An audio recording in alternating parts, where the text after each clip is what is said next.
નમસ્કાર, હું છું પ્રેરણા. આપ જે રાષ્ટ્રીય ન્યાસ ગુજરાતનું ખાસ બુલેટિન આપણું સુરત સમાચારની શરૂઆત કરતા પહેલા એક નજર કરીએ આજની હેડલાઇન્સ પર. અમેરિકા દ્વારા ટેરિફમાં ઘટાડાથી હીરા ઉદ્યોગમાં તેજી, હીરાની નિકાસ વધવાની સાથે ભવિષ્ય પણ સુરક્ષિત. સુરત મુંબઈના હીરાના હબ ફરી ધમધમે ઉઠશે.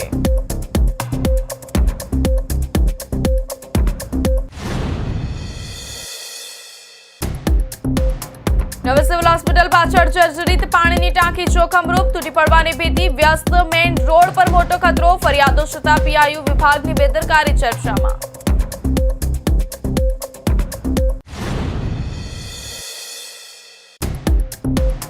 આગામી મનપા ચૂંટણી પૂર્વે રાજકીય પારો ગરમાયો. સુરતના કોર્પોરેટર વિજય ચૌહાણનું વિવાદાસ્પદ નિવેદન સોશિયલ મીડિયા અને રાજકીય વર્તુળોમાં ચર્ચાનો વિષય.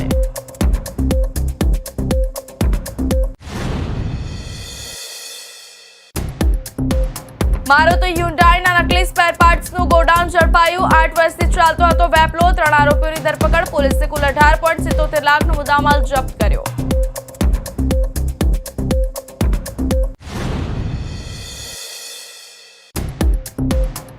વેસ્તાન પોલીસનું ગુનાખોરી સામે સર્ચ ઓપરેશન. ઉન વિસ્તારની ઝુંપડપટ્ટીમાં અચાનક સરપ્રાઇઝ ચેકિંગ. એસીપી સહિત 5 ટીમો સાથે ફૂટ પેટ્રોલિંગ.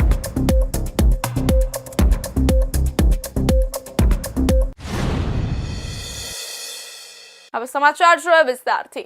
તો અમેરિકાએ ભારતીય માલ સામાન પર લાદેલો 50% ટેરિફ તાત્કાલિક અસરથી ઘટાડીને 18% કર્યો છે. આ નિર્ણયથી ભારતના હીરા અને ઝવેરાત ઉદ્યોગને મોટો લાભ થશે, જે છેલ્લા 6 મહિનાથી સંકટના વાદળોથી ઘેરાયો હતો. પરંતુ હવે સુરત સહિત સમગ્ર ગુજરાતના હીરા ઉદ્યોગમાં તેજીના નવા દ્વાર ખુલશે. અમેરિકા ભારતના હીરા ઝવેરાત ઉદ્યોગનું સૌથી મોટું બજાર છે. હીરા અને ઝવેરાતની કુલ નિકાસમાં અમેરિકાનો હિસ્સો લગભગ 30% છે અને વાર્ષિક અંદાજે $10 અબજ નિકાસ થાય છે, જેમાંથી 7 થી 8 અબજ હીરાની નિકાસ હોય છે. પરંતુ 2025માં અમેરિકાએ પહેલા 25% અને પછી વધારાના 25%નો ટેરિફ લાદ્યો હતો, જેના કારણે કુલ ટેરિફ 50% થતા ગત એપ્રિલથી ડિસેમ્બર 2025 દરમિયાન અમેરિકામાં ભારતીય હીરા ઝવેરાતની નિકાસ પાછલા વર્ષે $6.95 અબજની તુલનાએ 44.4% ઘટીને માત્ર $3.86 અબજ રહી ગઈ હતી. ગત ડિસેમ્બર 2025માં આ નિકાસ 50%થી વધુ ઘટી ગઈ હતી. ટેરિફ ઘટાડવામાં વડાપ્રધાન નરેન્દ્ર મોદીની રાજનીતિક કુનેહના ફરી એકવાર દેશવાસીઓને દર્શન થયા છે. એમ જણાવી નાવડિયાએ ઉમેર્યું કે વડાપ્રધાન શ્રી નરેન્દ્ર મોદીએ અગાઉ યુરોપના 27 દેશોના યુરોપિયન યુનિયન સાથે કરવામાં આવેલી ટ્રેડ ડીલ અને હવે અમેરિકાના ટેરિફ ઘટાડવાના નિર્ણયથી ડાયમંડ ઇન્ડસ્ટ્રી, જેમ એન્ડ જ્વેલરી સેક્ટરને મોટું બજાર મળશે અને લાંબા ગાળે મોટો આર્થિક ફાયદો થશે. આ રાહતથી માસ માર્કેટ અને મિડ પ્રાઇસ સેગમેન્ટમાં અમેરિકાના ખરીદદારો ફરીથી ભારતીય હીરા અને ઝવેરાત તરફ વળશે. લેબગ્રોન ડાયમંડ્સની વધતી હરીફાઈ વચ્ચે પણ નેચરલ ડાયમંડ્સની માંગ પણ પૂર્વવત થશે. સરકાર સાથે અમેરિકન રાષ્ટ્રપતિ ડોનાલ્ડ ટ્રમ્પજીએ જે વાટાઘાટ કરી અને અમેરિકાની અંદર ડાયમંડ ઇન્ડસ્ટ્રી ઉપર જે 25% ટેરિફ હતો એ 18% કરવામાં આવ્યો. આના પહેલાં પણ એક યુરોપની જબરજસ્ત ડીલ આપણા પ્રધાનમંત્રી નરેન્દ્રભાઈ મોદીએ કરી. આ બંને ડીલથી ડાયમંડ ઇન્ડસ્ટ્રી છે એને ખૂબ બૂસ્ટર ડોઝ મળવાનો છે, કારણ કે ડાયમંડ ઇન્ડસ્ટ્રીને જે હીરા છે એ મુખ્યત્વે યુરોપ, અમેરિકા અને ફાર ઇસ્ટ ચાઇના આ બધામાં એક્સપોર્ટ હતું. છેલ્લા કેટલાક સમયથી ચાઇના ફાર ઇસ્ટમાં આ ત્યાંના કસ્ટમર છે એ ડાયમંડ મૂકીને ગોલ્ડ તરફ વળ્યા હતા, એટલે ડાયમંડ ઇન્ડસ્ટ્રીને મોટો ફટકો પડ્યો હતો. રાષ્ટ્રીય લેવલે જે મોટો નિર્ણય રાષ્ટ્રના પ્રયત્નથી થયો છે, આપણા નરેન્દ્રભાઈ મોદીના પ્રયત્નથી, ડાયમંડમાં જે ટેરિફ લાગ્યો હતો અને એને જે 18% કર્યો છે એના માટે અમે અભિનંદન આપીએ છીએ. ડાયમંડ ક્ષેત્ર એવું છે, ખૂબ મોટા એમાઉન્ટનું આ વોલ્યુમવાળું છે. આ વોલ્યુમ એટલું બધું મોટું છે કે જે એને આંતરરાષ્ટ્રીય રાષ્ટ્રીય લેવલે પણ ખૂબ મોટું ગુંડિયામણ ઢળે આપે છે. ટેરિફ હટાવવાથી આ ધંધો ખૂબ સારો ચાલે અને જે નીચેના સ્તર સુધી રત્ન કલાકાર સુધી એની રોજીરોટી મળી રહે અને ઉદ્યોગપતિઓ પણ એને પગભર ખૂબ સારો બિઝનેસ કરે અને રાષ્ટ્ર માટે ખૂબ સારું છે. અને આવતા દિવસોમાં આ બિઝનેસ જેવો ભૂતકાળમાં હરણફાળ હતી એવી જ હરણફાળ ચાલુ રહે એવી અમને અંદાજ દેખાઈ રહ્યો છે. ભારતના યશસ્વી વડાપ્રધાન શ્રી નરેન્દ્રભાઈ મોદીની રાજકીય કુને અને ધીરજ, ગુજરાતીમાં કહેવત છે કે ધીરજના ફળ મીઠા હોય. આના રિઝલ્ટ 2 દિવસ પહેલાં ડોનાલ્ડ ટ્રમ્પે ભારત ઉપર લાગેલા 50% ટેરિફને ઘટાડીને 18% ટેરિફ કર્યો. પરંતુ એની પહેલાં યુરોપિયન યુનિયન એટલે 27 દેશ સાથે ફીટા એટલે ફ્રી ટ્રેડ એગ્રીમેન્ટ કરીને ભારત માટે એક નવું બજાર, એમાં ખાસ કરીને જેમ્સ એન્ડ જ્વેલરી સેક્ટર માટે ખૂબ મોટું બજાર ઓપન કર્યું. આજે EUની અંદર આપણો ફક્ત 2.5% હિસ્સો છે જ્વેલરી માર્કેટની અંદર. એ ઓપોર્ચ્યુનિટી ભારતને જેમ્સ એન્ડ જ્વેલરી સેક્ટર માટે ખૂબ સારી છે. ડોનાલ્ડ ટ્રમ્પે જ્યારે ટેરિફ 50% નાખ્યું ઇન્ડસ્ટ્રી ઉપર, ત્યારે આપણું એક્સપોર્ટ હતું $10 બિલિયન, જે ભારતમાંથી ડાયરેક્ટ આપણે અમેરિકાની અંદર જેમ્સ એન્ડ જ્વેલરી સેક્ટરનું એક્સપોર્ટ કરતા હતા. પરંતુ 50% ટેરિફના કારણે એ ઘટીને $5 થી $6 બિલિયન થઈ ગયું. પરંતુ હું ચોક્કસ માનું છું કે આ 50% ટેરિફમાંથી 18% ટેરિફના કારણે હવે જે આપણું $5 થી $6 બિલિયન એક્સપોર્ટ હતો એ વધીને $8 થી $9 બિલિયન થશે એવું અમે ચોક્કસ માનીએ છીએ. હવે ખરેખર આમ તો આજે આનંદનો દિવસ કહેવાય કે આજે ગઈકાલે આપણે જે અમેરિકા સરકારે જે ડાયમંડ ઉપરને ઓલ ઓવર જે ટેરિફ હતો એ જે 50%નો 18% કર્યો છે, તો ખરેખર તો ડાયમંડ માટે બહુ ખુશીનો દિવસ છે. અને ખરેખર જે 18% જે ટેરિફ કર્યો છે તો રિયલ ડાયમંડ તો હજી વેલ્યુ છે, પણ CVD ડાયમંડ ને STFC ડાયમંડમાં ખૂબ તેજી આવવાની શક્યતા છે, કારણ કે એ લો વેલ્યુનો ડાયમંડ છે. અને એ ડાયમંડના હિસાબે જે આપણે રત્ન કલાકારો જે સુરતની અંદર જે ફેક્ટરીઓમાં જે છે 8 થી 10 લાખ આશરે અંદાજે હશે, તો એવા લોકોને જે કામોમાંનો વધારો થશે ને જે તેજી આવશે, તો ખરેખર ડાયમંડ છે એ અમેરિકાના ટેરિફથી તેજી આવવાની છે. સુરત ડાયમંડ એસોસિએશનના ખજાનચી શાંતિભાઈ ધાનાણીએ પ્રતિક્રિયા આપતા જણાવ્યું હતું કે અમેરિકા સરકાર દ્વારા ભારતીય ડાયમંડ પરના ઇમ્પોર્ટ ટેરિફમાં 50%થી ઘટાડો કરી 18% કરવામાં આવતા સુરતના હીરા ઉદ્યોગમાં ખુશીની લહેર વ્યાપી ગઈ છે. ટેરિફ ઘટવાથી ખાસ કરીને લો વેલ્યુ ધરાવતા CVD અને HPHT ડાયમંડ ક્ષેત્રે રોજગારીની વિપુલ તકો સર્જાશે અને તેની માંગમાં મોટો ઉછાળો આવશે. અત્યાર સુધી 50% જેટલો ઊંચો ટેરિફ હોવાને કારણે અમેરિકામાં ડાયમંડ મોકલવામાં મુશ્કેલીઓ પડતી હતી, જે હવે ઘણી હળવી થશે. આનાથી સુરત અને દક્ષિણ ગુજરાતના હીરા ઉદ્યોગમાં નવી તેજી આવશે. સુરત નવી સિવિલ હોસ્પિટલના પાછળ આવેલા ક્વાર્ટર્સ પાસેની જૂની પાણીની ટાંકી અત્યંત જર્જરિત હાલતમાં છે અને હાલ ઉપયોગમાં નથી. છતાં ગમે ત્યારે તૂટી પડવાની ભીતિ ઊભી થઈ છે.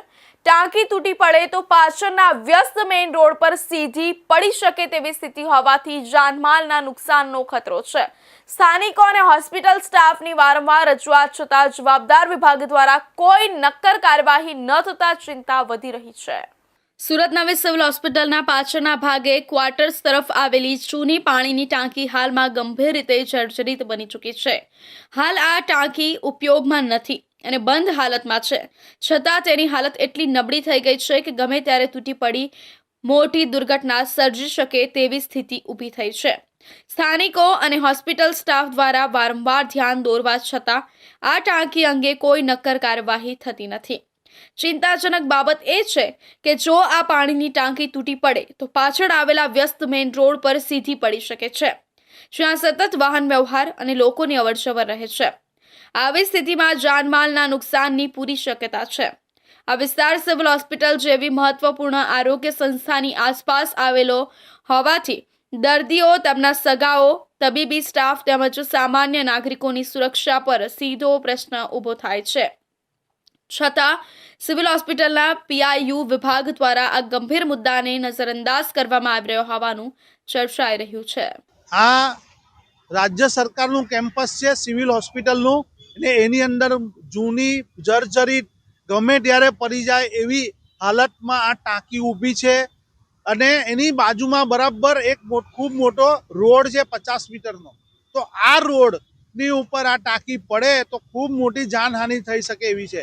અને આ ટાંકીની જર્જરિત છે પણ ઉતારવાનું ટેન્ડર નથી પડી રહ્યું, કારણ કે આ ટ્રિપલ એન્જિનની સરકાર છે. સેન્ટ્રલ ગવર્મેન્ટના 20% નેતાઓના, 20% રાજ્ય સરકારના નેતાઓના અને 20% લોકલ નેતાઓના જ્યાં સુધી ભ્રષ્ટાચારના ફિક્સ નહીં થાય, કમિશનના ફિક્સ નહીં થાય, ત્યાં સુધી લોકોની જાન નહીં જાય, ત્યાં સુધી આ ટાંકી આ જ પરિસ્થિતિમાં રહેવાની હોય એ દેખાઈ રહ્યું છે. કારણ કે છેલ્લા તડકેશ્વરની અંદર જોયું કે હજુ તો ટ્રાયલ થયું અને પડી ગઈ. એવી જ પરિસ્થિતિ વલસાડમાં, એવી જ પરિસ્થિતિ ગુજરાતના ખૂણા ખૂણામાં જ આ ટ્રિપલ એન્જિનની સરકાર ભ્રષ્ટાચારના પૈસા ખાઈને કુંભકર્ણની ઊંઘમાં સૂટેલા આ નેતાઓ લોકોની જાનહાનિ થાય છે તેની રાહ જોઈ રહીને બેઠા છે. કારણ કે જાનહાનિ થશે તો મરનારને 5 લાખ રૂપિયા, ઈજાગ્રસ્તને 50,000 રૂપિયા અને પછી કમિટીના નામે મોટું પીંડું વાળી, પોટલું વાળી અને મૂકી દેવાનું. હવે પ્રશ્ન એ ઊભો થાય છે કે જવાબદાર વિભાગો ક્યારે જાગશે? પ્રશાસન દ્વારા તાત્કાલિક નિરીક્ષણ કરી જર્જરિત ટાંકી દૂર કરવી કે સુરક્ષિત બનાવવી અત્યંત જરૂરી બની ગઈ છે, જેથી ભવિષ્યમાં કોઈ અણધારી ઘટના ટાળી શકાય. સુરતમાં આગામી મહાનગરપાલિકા ચૂંટણી પૂર્વે રાજકીય પારો ગરમાયો છે. વોર્ડ નંબર 19માં બનેલી આંગણવાડીઓના લોકાર્પણ પ્રસંગે ભાજપના કોર્પોરેટર વિજય ચૌમાલે વિવાદાસ્પદ નિવેદન આપ્યું હતું, જે હાલ સોશિયલ મીડિયા અને રાજકીય વર્તુળોમાં ચર્ચાનો વિષય બન્યું છે. કાર્યક્રમમાં કાર્યકર્તાઓ અને સ્થાનિક રહીશોને સંબોધતા વિજય ચૌમાલે જણાવ્યું હતું કે ભારતીય જનતા પાર્ટીને વોટ આપવાનો મતલબ તમારા ઘરમાં અબ્દુલ કલામ પેદા કરવા, તમારા ઘરમાં સાનિયા મિર્ઝા પેદા કરવી, જે દેશનું નામ રોશન કરનારી દીકરીઓ મારા મુસ્લિમ સમાજમાંથી પેદા થઈ છે. અશફાક ઉલ્લા ખાન કોઈ બહારનું નહોતો, મારા દેશના મુસલમાનના ઘરમાં પેદા થયો અને ભારત માતાની જય બોલતા રાષ્ટ્ર માટે સમર્પિત થયો. તેમણે ઉમેર્યું કે આ છે ભારતીય જનતા પાર્ટી. અમે લોકો તમારા વિકાસમાં, તમે લોકોએ અમને વોટ આપ્યો, 4 કોર્પોરેટર જીતીને આવ્યા, પાર્ટીએ વિકાસ કર્યો. આજે તમે લોકોએ જોયું હશે, કોઈ મહારાષ્ટ્રનું રહેવાસી છે, કોઈ યુપીનું રહેવાસી છે, કોઈ રાજસ્થાનનું રહેવાસી છે. ત્યાં કોઈ જન્મેલા બાળકની કોઈ ચિંતા કરે છે કે શું? કોઈ ચિંતા નથી કરતું. વિજય ચૌમાલે સ્પષ્ટ શબ્દોમાં કહ્યું, મને ખબર છે કે તમે તાળીઓ વગાડીને મને ખુશ કરી દેશો, પણ વોટ નહીં આપો. આ વિધાન વોટ બેંક અને ચૂંટણીના સમીકરણો તરફ ઇશારો કરે છે. તેમણે મતદારોને જાગૃત કરતા ઉમેર્યું કે ભાજપને વોટ આપવાનો અર્થ તમારા ઘરમાં અબ્દુલ કલામ જેવા રાષ્ટ્રભક્તો પેદા કરવા સમાન છે. भारतीय जनता पार्टी को वोट देने का मतलब आपके घर में अब्दुल कलाम पैदा करना,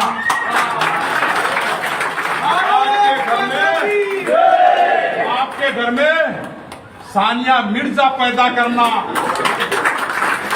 जो देश का नाम रोशन करने वाली बेटियां मेरे मुस्लिम समाज से पैदा हुई है. अशफाकुल्लाह खान कोई बाहर का पैदा नहीं था, मेरे देश के मुसलमान के घर में पैदा हुआ और भारत माता की जय बोलता बोलता राष्ट्र के लिए समर्पित हो गया. माता की भारत माता की. यह है भारतीय जनता पार्टी. મહિલા સુરક્ષાના મુદ્દે વિજય ચૌમાલે પાકિસ્તાન અને બાંગ્લાદેશની સ્થિતિ સાથે ભારતની સરખામણી કરી હતી. તેમણે દાવો કર્યો કે પાકિસ્તાનના મુસલમાનો પણ હવે મોદીજી પાસે ભારત સાથે ભળી જવાની ઈચ્છા વ્યક્ત કરી રહ્યા છે, કારણ કે ત્યાં દીકરીઓ સુરક્ષિત નથી. આ નિવેદનને લઈને વિરોધી પાર્ટીઓએ તીખી પ્રતિક્રિયા આપી છે અને તેને વોટ બેંકની રાજનીતિ ગણાવી છે. તેમ છતાં ભાજપના કાર્યકર્તાઓમાં આ વિધાનને લઈને ઉત્સાહ જોવા મળ્યો છે.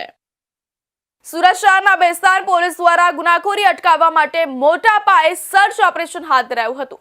કાયદો અને વ્યવસ્થા જળવાઈ રહે અને ગુનેગારોમાં પોલીસનો ડર બને તે હેતુથી 5 ટીમો સાથે અચાનક સરપ્રાઇઝ ચેકિંગ અને ફૂટ પેટ્રોલિંગ કરવામાં આવ્યું. ઉન વિસ્તારની કાળી સ્પીડ ઝુંપડપટ્ટીમાં ખાસ તપાસ હાથ ધરી શંકાસ્પદોની ઓળખ અને દસ્તાવેજોની ચકાસણી કરવામાં આવી, જેના કારણે સ્થાનિકોમાં સુરક્ષાનો વિશ્વાસ વધ્યો છે. સુરત શહેરના ભેસ્તાન પોલીસ દ્વારા વિસ્તારમાં ગુનાખોરી ડામવા માટે મોટા પાયે સર્ચ ઓપરેશન હાથ ધરવામાં આવ્યું છે. કાયદો અને વ્યવસ્થા જળવાઈ રહે અને ગુનેગારોમાં પોલીસનો ડર બને તે હેતુથી ભેસ્તાન પોલીસે અચાનક સરપ્રાઇઝ ચેકિંગ શરૂ કર્યું હતું. આ ઓપરેશન માટે ભેસ્તાન પોલીસ દ્વારા અલગ અલગ 5 ટીમો બનાવવામાં આવી હતી, જેમાં એસીપી, ભેસ્તાન પોલીસ ઇન્સ્પેક્ટર તેમજ પોલીસ કર્મચારીઓ સામેલ રહ્યા હતા અને પોલીસ દ્વારા વિસ્તારમાં ફૂટ પેટ્રોલિંગ પણ હાથ ધરવામાં આવ્યું હતું. ખાસ કરીને ભેસ્તાન પોલીસ સ્ટેશન વિસ્તારમાં આવેલા ઊન વિસ્તારની કાળી સ્પીચ ઝૂંપડપટ્ટીમાં વિશેષ સરપ્રાઇઝ ચેકિંગ કરવામાં આવ્યું હતું. પોલીસ ટીમે શંકાસ્પદ વ્યક્તિઓની ઓળખ તપાસી જરૂરી દસ્તાવેજો અને પુરાવાની ચકાસણી હાથ ધરી હતી. સાથે વિસ્તારમાં કોઈ પણ પ્રકારની ગેરકાયદેસર પ્રવૃત્તિ અટકાવવા માટે ઘનિષ્ઠ સર્ચ ઓપરેશન ચલાવવામાં આવ્યું હતું. ઉપરાંત ભેસ્તાન પોલીસના આ પગલાંથી વિસ્તારમાં ગુનાખોરી સામે કડક સંદેશ ગયો છે અને સ્થાનિક રહેવાસીઓમાં સુરક્ષાનો વિશ્વાસ વધ્યો છે. આજરોજ પોલીસ કમિશનર શ્રી સુરત શહેર sir, sector 2 sir, DCP zone 6 સરના માર્ગદર્શન હેઠળ ડીસીપી ઝોન 6 પોલીસ સ્ટેશન એરિયાના પોલીસ અધિકારીઓ તથા કર્મચારીઓની કુલ 5 ટીમો બનાવી ભેસ્તાન જે આ જે એરિયા છે એમાં એક સરપ્રાઇઝ કોમ્બિંગનું આયોજન કરવામાં આવ્યું. આ કોમ્બિંગનો ઉદ્દેશ જે પરપ્રાંતીય લોકો અહીંયા ઇલીગલ રીતે વસતા હોય, કોઈ ગુનામાં સંડોવાયેલા હોય તે લોકોને ચેકિંગ કરવાનું, કોઈ ઇલીગલ મુદ્દામાલ મળી આવે તો એ બાબતે કાયદેસર કાર્યવાહી કરવાની ઉદ્દેશથી આ સરપ્રાઇઝ કોમ્બિંગ હાથ ધરવામાં આવેલ છે. હાલ સમગ્ર વિસ્તારમાં પોલીસની ચુસ્ત બંદોબસ્ત ગોઠવવામાં આવ્યો છે અને આગામી દિવસોમાં પણ આવા સર્ચ ઓપરેશન ચાલુ રાખવાની પોલીસ દ્વારા ખાતરી આપવામાં આવી છે. હવે સમય છે એક વિરામનો.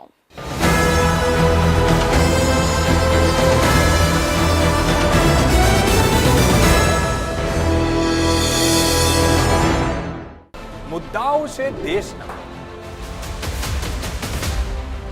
પેનલ પર થશે ચર્ચા, વાતમાં થશે સ્પષ્ટ સંવાદ. અમે લાવીએ છીએ તમારા પ્રશ્નોને મંચ પર.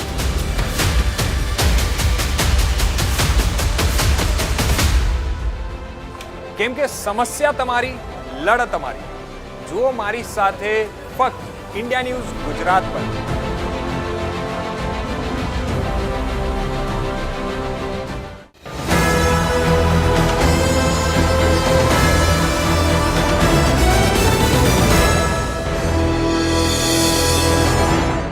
વિરામ બાદ ફરી આપ સૌનું સ્વાગત છે.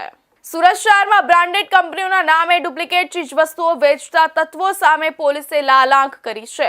ઝોન 1 એલસીબી અને સરથાણા પોલીસની ટીમે બાતમીના આધારે સરથાણા વિસ્તારમાં દરોડો પાડી મારુતિ સુઝુકી અને હ્યુન્ડાઈ જેવી નામની કંપનીઓના નકલી સ્પેર પાર્ટ્સનું ગોડાઉન ઝડપી પાડ્યું છે. આ કામગીરીમાં પોલીસે કુલ 18.77 લાખની મત્તાનો મુદ્દામાલ કબજે કરી 3 શખ્સોની ધરપકડ કરી છે. અત્રે ઉલ્લેખનીય છે કે આ ડુપ્લિકેટ પાર્ટ્સનો વેપાર છેલ્લા 8 વર્ષથી અહીં ચાલી રહ્યો હતો. પોલીસ કમિશનર અને નાયબ પોલીસ કમિશનર આલોક કુમારની સૂચના મુજબ ઝોન 1 એલસીબીની ટીમ પેટ્રોલિંગમાં હતી. આ દરમિયાન હેડ કોન્સ્ટેબલ સહદેવસિંહ અને કરણસિંહને સચોટ બાતમી મળી હતી કે સરથાણા સ્વાગત બીઆરટીએસ બસ સ્ટેશનની સામે આવેલી સ્વાગત સોસાયટીમાં મધર ઓટો એજન્સી નામના મકાનમાં ડુપ્લિકેટ સ્પેર પાર્ટ્સનો કાળો કારોબાર ચાલી રહ્યો છે. પોલીસે મકાન નંબર 73, 74 અને 56 પર દરોડો પાડતા પોલીસ પણ ચોંકી ઉઠી હતી. પકડાયેલા આરોપીઓ બ્રાન્ડેડ કંપનીઓના લોગો અને પેકિંગનો ઉપયોગ કરી ડુપ્લિકેટ સ્પેર પાર્ટ્સ અસલી તરીકે પધરાવી દેતા હતા. પોલીસે સ્થળ પરથી 18,27,609ની કિંમતના ડુપ્લિકેટ સ્પેર પાર્ટ્સ અને 50,000ની કિંમતના મોબાઈલ ફોન મળી કુલ 18,77,609નો મુદ્દામાલ જપ્ત કર્યો છે. પોલીસે હાલ 3 આરોપીઓની ધરપકડ કરી છે. ઝડપાયેલા આરોપીઓમાં સાગરભાઈ શિવાભાઈ નાકરાણી પાસોદરાના રહેવાસી છે જે અને ગૌતમભાઈ ભરતભાઈ उपरांत अनिल भाई छगन भाई वघासिया नो समावेश થાય છે. सरथाना पुलिस स्टेशन के विस्तार में सरथाना स्वागत सोसाइटी के पास मदर ऑटो एजेंसी नाम की एक एजेंसी है. यहाँ पे हमें एक बातमी एलसीबी जोन 1 को बातमी मिली थी कि यहाँ पे डुप्लीकेट पार्ट्स जो स्टैंडर्ड कंपनीज हैं जैसे कि Maruti Suzuki, Hyundai, Volkswagen, Tata, Ford, Toyota, इनके जो स्पेयर पार्ट्स हैं इनको डुप्लीकेट पार्ट्स को दिल्ली से मंगा के यहाँ पे सस्ते दाम में बेचा जाता है. और ये डुप्लीकेट पार्ट से ये धंधा जो है ये पिछले 8 साल से यहाँ पे चल रहा है. यहाँ पे हमारी टीम ने यहाँ पे एक वहाँ पे रेड किया और वहाँ पे टोटल 18,77,609 रुपये का मुद्दा माल को वहाँ से सीज किया है. इसके बिहाफ पे हमने पहले यहाँ पे अभी जानवा जोग दाखिल किया है और इसमें हमने जो रेलेवेंट कंपनीज हैं उनके ऑथोराइज एजेंसीज को हमने यहाँ से मेल किया है कि ऐसा ऐसा हमने पकड़ा, और वो वहाँ से आके जो उनके पास जो पावर ऑफ अटॉर्नी जिनके पास होगा वहाँ यहाँ पे आके फिर कॉपीराइट एक्ट के तहत और रेलेवेंट प्रोविजंस ऑफ बीएनएस के तहत इसमें फरियाद दाखिल करेंगे। इसमें हमने ये एक सोशल इनिशिएटिव के तहत हम ये काम कर रहे हैं ताकि किसी भी पब्लिक को किसी भी तरीके की धोखाधड़ी, हम पहले भी दूध, पनीर या फिर जो शैम्पू होता है या हार्पिक है उन पे भी हमने इस पे केसेस किए हैं, और इससे हम यही करना चाहते हैं कि लोगों को लॉ एंड ऑर्डर के अलावा जो सोशल चीजें हैं उस पर भी हम पुलिस का एक इनिशिएटिव है। ડીસીપી આલોક કુમારે જણાવ્યું હતું કે સરથાણા પોલીસ સ્ટેશન વિસ્તારમાં સ્વાગત સોસાયટી 1માં મધર ઓટો એજન્સી નામથી એક દુકાન છે. દેશની સ્ટાન્ડર્ડ કંપનીઓ જેવી કે Maruti Suzuki, Hyundai, Volkswagen, Tata, Ford અને ટોયોટા આ કંપનીઓના સ્પેર પાર્ટ્સના ડુપ્લિકેટ પાર્ટ્સ દિલ્હીથી મંગાવીને અહીં સસ્તા ભાવે વેચવામાં આવતા હતા. આ ડુપ્લિકેટ પાર્ટ્સનો વેપાર છેલ્લા 8 વર્ષથી અહીં ચાલી રહ્યો હતો. અમારી ટીમે ત્યાં જઈને રેડ પાડી છે અને ત્યાંથી કુલ 18,77,609નો મુદ્દામાલ પોલીસે જપ્ત કર્યો છે. તેના આધારે અમે અત્યારે ગુનો દાખલ કર્યો છે. આ બાબતે અમે જે તે સંબંધિત કંપનીઓની ઓથોરાઇઝ્ડ એજન્સીઓને ઈમેલ કર્યો છે. તેઓ અહીં આવીને જેમના પાસે પાવર ઓફ એટર્ની હશે તેઓ અહીં આવીને કોપીરાઇટ એક્ટ અને અન્ય કાયદાકીય જોગવાઈઓ મુજબ ફરિયાદ દાખલ કરાવશે. સુરતમાં મેટ્રોની કામગીરીના કારણે લોકો ફરીથી પરેશાન થઈ રહ્યા છે, ત્યારે ફરી એકવાર બિલ્ડિંગ બહાર ભૂવો પડ્યો છે. શાહપુર માછલીપીટ વિસ્તારમાં ફરી અંદાજિત 22 ફૂટ ઊંડો ભૂવો પડ્યો છે અને આ ત્રીજી વખત શાહપુર વિસ્તારમાં ભૂવો પડવાના કારણે લોકો ધ્રુજી ઉઠ્યા છે. અગાઉ એક બિલ્ડિંગ ખાલી કરાવવામાં આવી છે, ત્યારે ફરી એક વખત બિલ્ડિંગની બાજુ 22 ફૂટનો ભૂવો પડતા લોકોમાં ઘરથી દૂર જવાની દહેશત ફેલાઈ છે. ઉપરાંત થોડા દિવસ અગાઉ માછલીપીઠમાં લગ્ન પ્રસંગનો અડધો મંડપ ભૂવામાં ગરકાવ થયો હતો, ત્યારે ફરી એક વખત ભૂવો પડતા લોકોમાં ભયનો માહોલ ફેલાયો છે. સુરતમાં મેટ્રો રેલની કામગીરી દરમિયાન ફરી એકવાર ભયાનક ઘટના સામે આવી છે. શાહપુર માછલીપીઠ વિસ્તારમાં મેટ્રોના ટનલ બોરિંગ અને સંબંધિત કામગીરી વચ્ચે અંદાજિત 22 ફૂટ ઊંડો અને ખતરનાક ભૂવો પડી ગયો છે. આ ઘટનાએ આખા વિસ્તારમાં ભય અને આક્રોશનો માહોલ સર્જ્યો છે, કારણ કે આ વિસ્તારમાં રહેતા લોકો અને વેપારીઓને ઇમારતો તૂટી પડવાની કે વધુ નુકસાન થવાની ભીતિ સતાવી રહી છે. મેટ્રો અધિકારીઓએ આગમચેતીના ભાગરૂપે તાત્કાલિક પગલાં લીધા છે, પરંતુ આ ઘટના મેટ્રો પ્રોજેક્ટની સુરક્ષા અને આસપાસની ઇમારતોની મજબૂતી અંગે ફરી એકવાર ગંભીર પ્રશ્નો ઊભા કરી રહી છે. સ્થાનિક લોકો અને વેપારીઓએ આ વિસ્તારમાં તાત્કાલિક રાહત અને પર્યાપ્ત સુરક્ષા વ્યવસ્થાની માંગ કરી છે. સ્થાનિકોએ જણાવ્યું હતું કે આ ઘટના હમણાં થોડી વાર પહેલા જ અહીંના આગેવાન દ્વારા અમને ફોન કરીને જણાવવામાં આવી હતી. આ મહિનાની અંદર 3 વાર આવી ઘટના બની છે. મેટ્રોની કામગીરીના લીધે 1 મહિનાની અંદર 3 વાર નાણાવટ શાહપુર વિસ્તારમાં મોટા ખાડા પડી ગયા છે. લોકોમાં ડરનો માહોલ છે. મહાનગરપાલિકાએ આ બાબતે અને મેટ્રો અધિકારીઓએ આ અંગે વિચારવું જોઈએ અને પ્રજાની સામે આ વાત મૂકવી જોઈએ. વધુમાં જણાવ્યું હતું કે અત્યારે 20 થી 30 ફૂટ ઊંડો ખાડો છે અને થોડા દિવસ પહેલા જ આગળના વિસ્તારમાં 100 મીટરની અંદર જ એક લગ્ન પ્રસંગ દરમિયાન 60 થી 70 ફૂટ ઊંડો ખાડો પડી ગયો હતો. અમારી માંગ છે કે મેટ્રો પાસેથી, સરકાર પાસેથી, મેટ્રોના અધિકારીઓ પાસેથી અને મહાનગરપાલિકા પાસેથી કે ભાઈ આ શું થઈ રહ્યું છે તેના વિશે લોકોમાં જાગૃતિ લાવે અને આવનારા સમયમાં બીજી કોઈ આવી ઘટના ન બને તેનું ધ્યાન રાખે. સુરત શહેર અને ગ્રામ્ય વિસ્તારોમાં છેલ્લા ઘણા સમયથી વધી રહેલી વાહન ચોરીની ઘટનાઓને ડામવા માટે સુરત પોલીસ એક્શન મોડમાં છે. આ દરમિયાન પૂણા પોલીસ સ્ટેશનની ટીમને એક મોટી સફળતા મળી છે. પોલીસે બાતમીના આધારે ઓપરેશન હાથ ધરીને વાહન ચોરીનો ભેદ ઉકેલી નાખ્યો છે અને કુલ 9 મોટરસાયકલ રિકવર કરી છે. પૂણા પોલીસની ટીમ પેટ્રોલિંગમાં હતી ત્યારે શંકાસ્પદ હલચલના આધારે તપાસ કરતા ચોરીના વાહનો સાથે તસ્કરો પોલીસના હાથે ચડી ગયા હતા. આ ઓપરેશનમાં પોલીસે 2 રીઢા આરોપીઓ સહિત એક કાયદાના સંઘર્ષમાં આવેલા સગીરની અટકાયત કરી છે. અલગ અલગ કંપનીની કુલ 9 બાઇક કબજે કરવામાં આવી છે. પૂણા પોલીસે 2.80 લાખનો મુદ્દામાલ જપ્ત કરી આગળની તપાસ હાથ ધરી છે. આ ધરપકડથી વાહન ચોરીના અન્ય વણ ઉકેલાયેલા ગુનાઓનો ભેદ ઉકેલાય તેવી શક્યતા છે. ડીસીપી આલોક કુમારે જણાવ્યું કે પૂણા પીઆઈ VM દેસાઈના નેતૃત્વમાં પૂણા ડી સ્ટાફ દ્વારા એક સંયુક્ત બાતમીના આધારે બાઇક ચોરી કરતી ગેંગનો પર્દાફાશ કરવામાં આવ્યો છે. આમાં કુલ 2 વ્યક્તિઓ છે અને એક સગીર છે. આમાં અમે કુલ 9 બાઇક્સ રિકવર કરી છે, જેમાંથી 3 બાઇક પૂણા પોલીસ સ્ટેશનની ચોરીની છે, 3 બાઇક કડોદરા પોલીસ સ્ટેશનની ચોરીની છે અને 1 બાઇક સલાબતપુરા, 1 કામરેજ અને 1 પલસાણા પોલીસ સ્ટેશનની છે. તેમની પદ્ધતિ એવી હતી કે જે બાઇક્સ જાહેર જગ્યાઓ પર હેન્ડલ લોક કર્યા વગરની પડી હોય તેને તેઓ ચોરી કરતા હતા અને કેટલીક બાઇક્સના લોક તોડીને પણ ચોરી કરતા હતા. કુલ 3 આરોપીઓમાંથી એક સગીર છે. બાકીના 2 માં ચિરાગ, જેની ઉંમર 21 વર્ષ છે અને તે કડોદરાનો રહેવાસી છે, ઉપરાંત જયદીપ, જેની ઉંમર 24 વર્ષ છે અને તે પણ કડોદરાનો જ રહેવાસી છે. पूना पीआई VM देसाई के नेतृत्व में पूना डी स्टाफ ने एक संयुक्त बातमी के आधार पे एक बाइक चोरी गैंग का पर्दाफाश किया है. इसमें टोटल 2 लोग हैं और एक अंडर एज माइनर है जो कि 17 साल 5 महीने का है. इसमें टोटल हमने 9 बाइक्स रिकवर की हैं, जिसमें 3 पूना पुलिस स्टेशन की है चोरी की बाइक है, 3 कड़ोदरा पुलिस स्टेशन की चोरी की बाइक है, एक सलाबतपुरा है, एक कामरेज पुलिस स्टेशन और एक पलसाना पुलिस स्टेशन की बाइक है.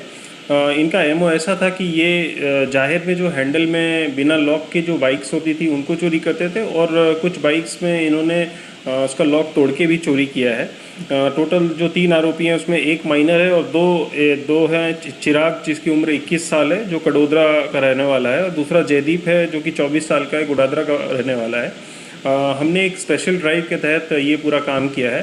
बाइक चोरी के खिलाफ हम एक स्पेशल ड्राइव का ऑर्गेनाइजेशन हमने जोन 1 में किया है, जिसमें अभी पूना पुलिस स्टेशन ने 9 बाइक्स चोरी की डिटेक्ट की हैं. ઝોન 1 માં બાઇક ચોરી વિરુદ્ધ એક સ્પેશિયલ ડ્રાઇવનું આયોજન કર્યું છે, જેમાં અત્યાર સુધી પૂણા પોલીસ સ્ટેશને 9 બાઇક્સ ડિટેક્ટ કરી છે, વરાછા પોલીસ સ્ટેશને 8 બાઇક્સ ડિટેક્ટ કરી હતી અને Kapodra police station 10 bikes Rajasthan અને મધ્યપ્રદેશથી રિકવર કરીને લાવ્યું હતું. આવી જ રીતે અમે સુરત શહેરના અલગ અલગ પોલીસ સ્ટેશનમાં બાઇક ચોરીના ગુનાઓ ઉકેલવા પ્રયાસ કરી રહ્યા છે, જેથી લોકોને તેમની પ્રોપર્ટી વહેલી તકે પાછી મળી શકે. આરોપીઓનો ગુનાહિત ઇતિહાસ પણ છે, તેઓ અગાઉ પણ ચોરીના કેસમાં સંડોવાયેલા છે. અમે વધુ તપાસ કરી રહ્યા છે કે કોઈ ગેરેજ કે એવી એજન્સીમાં આમાં શામેલ છે કે જે ચોરીની બાઇક ખરીદતી હોય અને સામાન્ય જનતાને સસ્તા ભાવે વેચતી હોય. સુરતમાં સિનિયર સિટીઝન સાથે 42,28,856ની છેતરપિંડી આચરનાર આંતરરાજ્ય ગેંગના મુખ્ય કડી સમાન આરોપી વિશાલ ઉર્ફે વિધાતા ઝાલાવાડિયાની ધરપકડ કરી છે. 29 વર્ષીય વિશાલ, જે બીકોમ થયેલો છે, તેણે બેંક મેનેજર રાહુલ મિસ્ત્રી સાથે મળીને છેતરપિંડીના નાણાં છુપાવવા માટે પોતાના મિત્રો અને પરિચિતોના નામે કુલ 7 જેટલા મ્યુલ બેંક ખાતાઓ ખોલાવી આપ્યા હતા. આ સમગ્ર કૌભાંડમાં વિશાલની ભૂમિકા નાણાકીય લેવડ દેવડ માટેનું માળખું પૂરું પાડવાની હતી, જેના આધારે પોલીસે ટેકનિકલ સર્વેલન્સની મદદથી તેની ધરપકડ કરી કાયદેસરની કાર્યવાહી હાથ ધરી છે. ઠગબાજોએ ફરિયાદી સિનિયર સિટીઝનનો વોટ્સએપ દ્વારા સંપર્ક કરી તેમને શેર બજારમાં ટૂંકા ગાળામાં મોટો નફો મેળવવાની લાલચ આપી હતી. આરોપીઓએ બજાજ ફાઇનાન્શિયલ સિક્યુરિટીઝ લિમિટેડ જેવી પ્રતિષ્ઠિત કંપનીના નામે વિશ્વાસ જીતવા માટે સેબીનું એક બોગસ સર્ટિફિકેટ પણ મોકલી આપ્યું હતું. ફરિયાદીને સસ્તા દરે IPO અપાવવાની ખાતરી આપી આરોપીઓએ અલગ અલગ તબક્કે કુલ ₹2,58,28,856 જેટલી રકમ પોતાની જાળમાં ફસાવીને ઓનલાઈન ટ્રાન્સફર કરાવી લીધી હતી. પોલીસ તપાસમાં બહાર આવ્યું છે કે પકડાયેલા આરોપી વિશાલ ઝાલાવાડિયા અગાઉ ભરૂચ ખાતે રેતી કપચીના વ્યવસાય સાથે સંકળાયેલો હતો.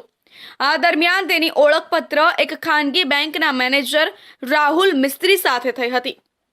રાહુલે તેને કમિશનની લાલચ આપતા વિશાલે પોતાના મિત્ર તુષાર વિરાણી અને અન્ય લોકોના દસ્તાવેજોનો ઉપયોગ કરી કુલ 7 બેંક ખાતાઓ ખોલાવ્યા હતા. આ ખાતાઓનો ઉપયોગ સાયબર ફ્રોડના ગંદા નાણાં ફેરવવા માટે કરવામાં આવતો હતો. સાયબર ક્રાઇમ સેલે આ ગુનામાં અત્યાર સુધીમાં કુલ 7 શખ્સોને દબોચી લીધા છે. પકડાયેલા આરોપીઓમાં વિશાલ ઉપરાંત બેંક મેનેજર રાહુલ મિસ્ત્રી, મીત સેલિયા, દીપક નાયક, કેવલ દિયોરા, મિલન સાંગાણી અને ઉર્વેશ નસીતનો સમાવેશ થાય છે. આ ટોળકી અત્યંત સંગઠિત રીતે કામ કરતી હતી અને નિર્દોષ લોકોના નામે કરંટ એકાઉન્ટ ખોલાવી ગુનાને અંજામ આપતી હતી. હાલમાં વિશાલ ઝાલાવાડિયાને કોર્ટમાં રજૂ કરી સાયબર પોલીસે 2 દિવસના પોલીસ કસ્ટડી રિમાન્ડ મેળવ્યા છે. પોલીસ હવે એ દિશામાં તપાસ કરી રહી છે કે આ મ્યુલ એકાઉન્ટમાં અત્યાર સુધીમાં કેટલા કરોડના વ્યવહારો થયા છે અને આ ગેંગના તાર અન્ય કયા રાજ્યો કે દેશો સાથે જોડાયેલા છે. સુરત સાયબર ક્રાઇમ સેલના ઉચ્ચ અધિકારીઓના માર્ગદર્શન હેઠળ વધુ તપાસ ચાલુ છે. તો આ તો અત્યાર સુધીના મહત્વના સમાચાર. વધુ સમાચાર માટે જોતા રહેજો ઇન્ડિયા ન્યૂઝ ગુજરાત.